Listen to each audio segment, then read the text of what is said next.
उस वक्त उन गांडू राजाओं में से एक एस्ट्रॉन के वंशज ने मुर्दों को जिंदा करने का राज जान लिया और उन बागर बिल्लों ने बादशाहों की हड्डियों से एक नकाब बनाकर अपनी बेटियों की खून से शैतानी आत्माओं को दावत दी।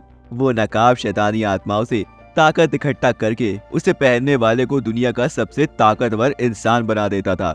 इसके बाद एस्ट्रॉन ने दुनिया के सभी शहरों को अपना गुलाम बना लिया, सिर्फ बारबेरियंस को छोड़कर। बारबेरियंस ने उस नकाब को तोड़कर एस्ट्रॉन को हमेशा के लिए खत्म कर दिया और उस गांडू वंशज का कोई भी राजा इस नकाब को ढूंढ ना पाए, इसलिए नकाब के टुकड़ों को अलग अलग जगह छुपा दिया गया। लेकिन भविष्यवाणी के हिसाब से कभी ना कभी ऐसा इंसान जरूर आएगा जो उस नकाब को जोड़ने की कोशिश करेगा। कलार की एक बेटी भी थी जो बिल्कुल अपनी नर्कवासी माँ पर गई थी। वो पेशे से एक जादूगरनी थी और उसके पास कुछ खास शक्तियां थी जो उसे उसकी माँ से विरासत में मिली थी। उसने अपनी शक्तियों से नकाब के आखिरी हिस्से को ढूंढ निकाला। इसके बाद खलार ने बारबेरियन किंग और कॉनन को इस तरह से बांधकर वहां से चले गए कि कॉनन जब तक उस चैन को खींचता रहेगा तब तक उसकी बाप की सांसें चलती रहेगी। जैसे ही कॉनन ने चैन छोड़ी तो बाहुबली स्वर्ग से धार जाएगा। कॉनन अपने पिता से बहुत प्यार करता था, इसलिए वो उनके लिए अपनी जान देने के लिए भी तैयार था। लेकिन पिता के आदेश पर कॉनन को वहां से जाना पड़ा। फिर उस पेलू सिंह पर टॉर्चर कर रहा था जिसके साथ कॉनन यहाँ बंदी बनकर आया है और बाहर उसके चमचे कॉनन से पूछताछ कर रहे थे। दुश्मनों ने कॉनन के बाल देखकर उससे ये पूछ लिया कि तेरी बारात घर से जाएगी या घर पर आएगी।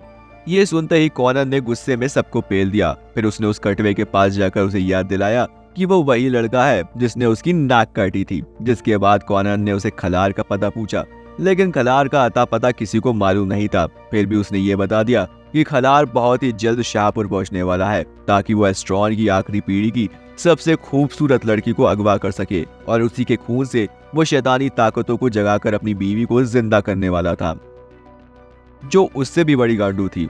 ये सुनते ही कॉनन शाहपुर की तरफ निकल पड़ा। वो वहां अकेले जाने की तैयारी में था क्योंकि यह जंग उसकी अकेले की थी। दूसरी तरफ खलार ने शाहपुर भाई नहीं दे रहा था। फिर भी वो किसी तरह डैनी को अपने साथ लेकर किनारे तक आ गया जहां उसने अपने काले कलूटे दोस्त को पहले से ही बुला रखा था। फिर वो दोनों पानी में कूदकर काले कलूटे के साथ जहाज से निकल गए। लेकिन उसी शाम उनके जहाज पर भी हमला हो गया।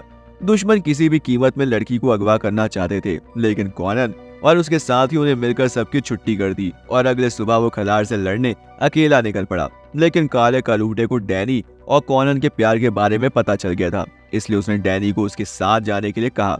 डैनियल्स भी लाइक मैं तो इसके लिए कब से तैयार थी। इसके बाद उन दोनों ने एक साथ काफी अच्छा टाइम स्पेंड किया। बट अगली सुबह डैनी कॉनन को बिना कुछ बताए वहां से जाने लगी, लेकिन उसका जादू टोना भी उसके साथ खत्म हो गया। अगले सीन में कॉनन डैनी को उसे गांव में छोड़कर वहां से चला जाता है और इसी के साथ यहाँ इस मूवी का एंड होता है। दोस्तों, अगर आपको मेरा वीडियो पसंद आया होगा तो प्लीज मेरे चैनल को सब्सक्राइब और वीडियो को लाइक करना मत भूलिएगा। Thank you.